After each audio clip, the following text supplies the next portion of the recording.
Assalamualaikum warahmatullahi wabarakatuh. Izin sebelumnya kita akan membawakan materi mengenai analisis putusan nomor 53 garing perdata titik G garing 2024 garing Pengadilan Negeri Bandung dalam teori perbuatan melawan hukum. Kami dari kelompok 10 yang beranggotakan saya sendiri Muhammad Fajar. Faras Nafis. Saya Muhammad Sirat Rifai. Saya Henry Trijayanto. Yang pertama, apa itu PMH atau perbuatan melawan hukum?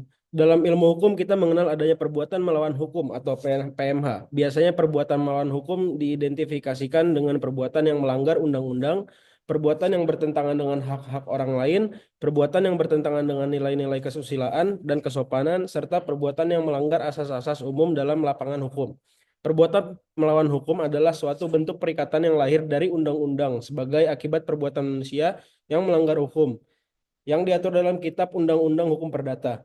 Perbuatan melawan hukum, baik perdata maupun pidana, adalah dua konsep penting dalam wacana ilmu hukum. Perbuatan melawan hukum perdata mengarah kepada pemaknaan yang meluas, yakni dengan mengartikan hukum tidak sama dengan undang-undang. Jadi, on-reg-matic dibedakan pengertiannya dengan on-wet-matic. Momentum historis dari perluasan ini terjadi setelah putusan Hoge Raad der Nederlanden tanggal 31 Januari 1919, yaitu dalam kasus-kasus Lindenbaum versus Cohen. Lain halnya dengan perbuatan melawan hukum dalam lapangan pidana yang justru mengarah ke pemaknaan yang menyempit, yakni lebih mengarah kepada sifat melawan hukum formal. Sejak ares kasus Lindenbaum, Cohen, tanggal 31 Januari 1919, pemaknaan perbuatan melawan hukum di lapangan hukum keperdataan setidaknya dapat dihubungkan dengan 4 hal, yaitu perbuatan itu harus 1. Melanggar hak orang lain, 2. Bertentangan dengan kewajiban hukum si pelaku, atau 3. Bertentangan dengan kesusilaan yang baik, atau 4. Bertentangan dengan kepatutan yang terdapat dalam masyarakat terhadap diri atau barang orang lain. 1. Pengertian melanggar hak orang lain. Yang dimaksud ialah perbuatan yang dapat merugikan subjek hukum. Suatu peristiwa hukum, subjek hukum yang dimaksud ialah pihak yang dirugikan oleh pihak yang melawan PMH. 2. Bertentangan dengan kewajiban hukum si pelaku. Pengertian bertentangan dengan kewajiban hukum si pelaku adalah kewajiban menurut undang-undang. Penafsiran demikian karena rumusan Hoge Raad tentang pengertian perbuatan melawan hukum tahun 1919 itu menjiplak secara harfiah rancangan undang-undang tahun 1913. Kata undang-undang di sini meliputi undang-undang dalam arti material, termasuk peraturan perundang-undangan pidana. Ini berarti seseorang yang melakukan pelanggaran pidana karena mencuri atau menipu. Di samping dapat dituntut secara pidana, dimungkinkan pula karena kerugian yang ditimbulkannya untuk digugat secara perdata. 3. Bertentangan dengan kesusilaan yang baik. Pengertian bertentangan dengan kesusilaan yang baik dan kepatutan yang dapat dianggap sebagai perluasan yang penting dari penafsiran perbuatan melawan hukum. Kedua batasan tersebut memang dapat berubah dari waktu ke waktu dan berbeda dari satu komunitas ke komunitas lainnya. Ada pendapat yang mengatakan bahwa perbuatan yang bertentangan dengan kepatutan sudah dengan sendirinya bertentangan dengan kesusilaan. Apa yang dikenal sebagai bertentangan dengan kepatutan adalah jika 1. Perbuatan tersebut sangat merugikan orang lain tanpa kepentingan yang layak, dan 2. Perbuatan itu tidak berguna atau menimbulkan bahaya bagi orang lain. Perbuatan penyalahgunaan hak misbruik van Recht yang terjadi dalam kasus terkenal cerobong asap palsu yang diputus oleh Pengadilan Kolmar tanggal 2 Mei 1855 membuktikan bahwa perbuatan yang sia-sia dan merugikan orang lain adalah juga pelanggaran hukum. Dasar hukum perbuatan melawan hukum atau PMH. Pengaturan ini mengenai perbuatan melawan hukum. Ini secara garis besar dapat kita lihat dari dua ketentuan, yaitu pasal 1365 Kitab Undang-Undang Hukum Perdata dan pasal 1366 Kitab Undang-Undang Hukum Perdata yang secara lengkapnya berbunyi sebagai berikut. Pasal 1365 yaitu tiap perbuatan yang melanggar hukum yang membawa kerugian pada orang lain mewajibkan orang yang karena salahnya menerbitkan kerugian itu mengganti kerugian tersebut.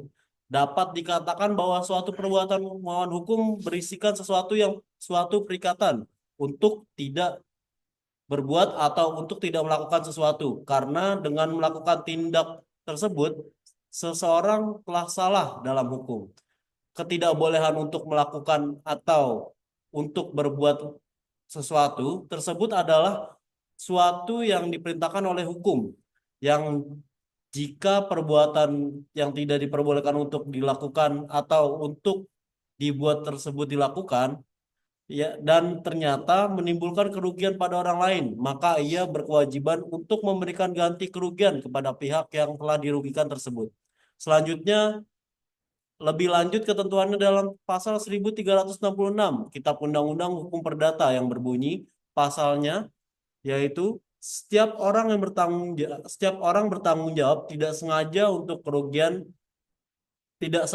kerugian yang disebabkan karena perbuatannya, tapi juga untuk kerugian yang disebabkan karena kelalaian atau kurang hati-hatiannya. Dapat diketahui juga bahwa suatu perbuatan melawan hukum berisikan suatu perikatan untuk memberikan atau menyerahkan sesuatu, untuk berbuat atau untuk melakukan sesuatu, serta tidak melakukan atau untuk tidak berbuat sesuatu. Hal ini tercermin dari rumusan karena kelalaian atau kurang hati-hatinya. Dalam konstruksi tersebut dapat dilihat bahwa yang pertama, dalam hal tersebut diwajibkan untuk memberikan atau menyerahkan sesuatu karena kelalaian atau kekurang hati-hatiannya. Suatu hal yang wajib diserahkan atau diberikan olehnya menurut hukum telah tidak diserahkan atau diberikan olehnya. Dalam hal seseorang diwajibkan untuk melakukan sesuatu karena kelalaian atau kekurang hati-hatiannya, suatu hal wajib dilakukan olehnya menurut hukum telah tidak dilaksanakan olehnya. Dalam hal seseorang dilarang untuk melakukan sesuatu karena kelalaian atau kekurang hati-hatiannya adalah satu perbuatan yang dilarang oleh hukum telah dilakukan. Perbuatan melawan hukum sebenarnya tidak hanya meliputi perikatan untuk tidak melakukan atau untuk tidak berbuat sesuatu sebagaimana dari kata-kata perbuatan melawan hukum itu sendiri. Unsur-unsur dari perbuatan melawan hukum. Secara historis, pada pasal 1365 KUH Perdata memiliki kesamaan makna dengan pasal 1401 di Burgerlijk Wetboek negeri Belanda. Menurut L.C. Hoffman, dari bunyi pasal 1401, ini dapat diturunkan setidaknya 4 unsur, yaitu harus ada yang melakukan perbuatan itu harus melawan hukum, perbuatan itu harus menimbulkan kerugian pada orang lain, dan perbuatan itu karena kesalahannya yang dapat dicelakakan kepadanya. Maryam Darus Barzul Zaman merinci perbuatan melawan hukum ini menjadi 5 unsur, yakni yang pertama harus ada perbuatan, baik positif maupun negatif. Yang kedua, perbuatan itu harus melawan hukum. Yang ketiga, ada kerugian. Kemudian ada hubungan sebab akibat antara perbuatan melawan hukum itu dengan kerugian. Dan yang terakhir, ada kesalahan. Sedangkan dari ketentuan yang dirumuskan dalam pasal 1365 KUH Perdata tersebut dapat diketahui bahwa yang dimaksud dengan perbuatan melawan hukum yang melahirkan perikatan adalah suatu perbuatan yang memiliki unsur-unsur sebagai berikut. Yang pertama, adanya suatu perbuatan atau tidak adanya perbuatan tertentu. Yang kedua, perbuatan tersebut melawan hukum, termasuk di dalamnya pelanggaran terhadap hak subjektif orang lain, atau tidak adanya perbuatan tersebut bertentangan dengan kewajibannya. Yang ketiga, perbuatan tersebut mengakibatkan kerugian pada pihak lain. Yang keempat, ada kesalahan atau kelalaian dalam perbuatan atau tindak hukum yang dilakukan tersebut. Dan yang terakhir, adanya hubungan yang jelas antara kesalahan yang dilakukan atau kelalaian yang terjadi dengan kerugian yang diderita. Untuk contoh kasus dari PMH ini ada dalam putusan nomor 53 Perdata garis miring 2024 garis miring Pengadilan Negeri Bandung. Dapat kita lihat apabila dikaitkan dengan perbuatan tergugat, 1. Yang membuat akta hibah tanpa adanya pemberitahuan dan persetujuan terlebih dahulu dari pihak penggugat. Jelas penggugat merasa sangat dirugikan atau legitimate property. Legitimate property adalah suatu bagian dari harta peninggalan yang harus diberikan kepada para ahli waris dalam garis lurus menurut undang-undang terhadap mana si yang meninggal tak diperbolehkan menetapkan sesuatu baik selaku pemberian antara yang masih hidup maupun selaku wasiat yaitu ada pada pasal 913 KUH Perdata. Adanya akta wasiat yang merugikan hak mutlak ahli waris, maka legitime party harus dituntut untuk mempertahankan hak mutlaknya. Jika tidak ada, maka harta warisan dalam wasiat akan menjadi bagian dari ahli waris yang tidak berhak atas warisan.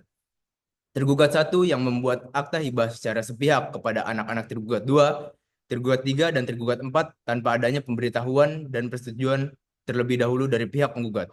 Maka perbuatan tergugat 1 tersebut merupakan perbuatan melawan hukum atau onreh mati gedat berdasarkan ketentuan pasal 1365 KUH Perdata.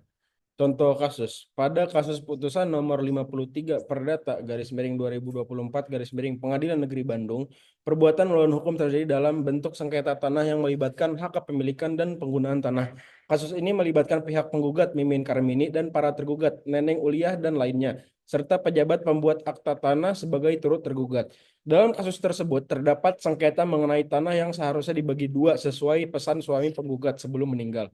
Namun, ketika penggugat menagih haknya sesuai pesan suaminya, tergugat menolak dan bertindak sewenang-wenang, bahkan melakukan perubahan fisik pada tanah tersebut tanpa sepengetahuan penggugat. Kasus ini menunjukkan pelanggaran norma kepatutan dan itikat baik oleh tergugat, yang seharusnya menghormati hak penggugat. Ketidaksediaan tergugat untuk menyelesaikan sengketa secara adil dan sesuai hukum menunjukkan adanya tindakan yang melawan hukum, yang menyebabkan penggugat merasa dirugikan. Berdasarkan analisis ini dapat disimpulkan bahwa pentingnya penerapan prinsip itikat baik dan kepatutan dalam penyelesaian sengketa, terutama dalam konteks hukum perdata, untuk menjaga hak dan keadilan bagi semua pihak yang terlibat. Sekian presentasi dari kelompok kami, kelompok 10. Terima kasih atas perhatiannya. Assalamualaikum warahmatullahi wabarakatuh. Waalaikumsalam warahmatullahi wabarakatuh.